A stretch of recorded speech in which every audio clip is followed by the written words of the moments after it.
I have a great respect for incremental improvement, and I've done that sort of thing in my life, but I've always been attracted to the more revolutionary changes. I don't know why, because they're harder, they're much more stressful emotionally, and you usually go through a period where everybody tells you that you've completely failed. A lot of people in our industry haven't had very diverse experiences, so they don't have enough dots to connect.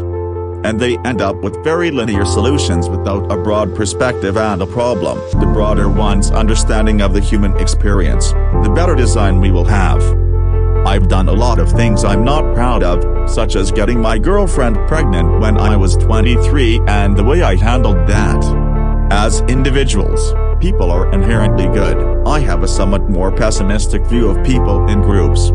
And I remain extremely concerned when I see what's happening in our country, which is in many ways the luckiest place in the world. We don't seem to be excited about making our country a better place for our, and it comes from saying no to 1,000 things to make sure we don't get on the wrong track or try to do too much. We're always thinking about new markets we could enter, but it's only by saying no that you can concentrate on the things that are really important. Innovation has nothing to do with how many R&D dollars you have. When Apple came up with the Mac, IBM was spending at least 100 times more on R&D. It's not about money, it's about the people you have, how you're led, and how much you get for you to sleep well at night. The aesthetic, the quality, has to be carried all the way through.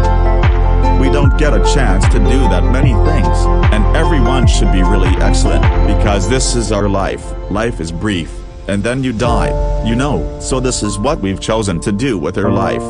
My model for business is the Beatles. There were 4 guys that kept each other's negative tendencies in check. They balanced each other, and the total was greater than the sum of the parts. I learned about serif and sans serif typefaces, about varying the amount of space between different letter combinations, about what makes great typography great. It was beautiful, historical, artistically subtle in a way that science can't capture, and I found it fascinating. Woz is living his own life now. He hasn't been around Apple for about 5 years, but what he did will go down in history. These technologies can make life easier, can let us touch people we might not otherwise. You may have a child with the birth defect and be able to get in touch with other parents and support groups, get medical information, the latest experimental drugs.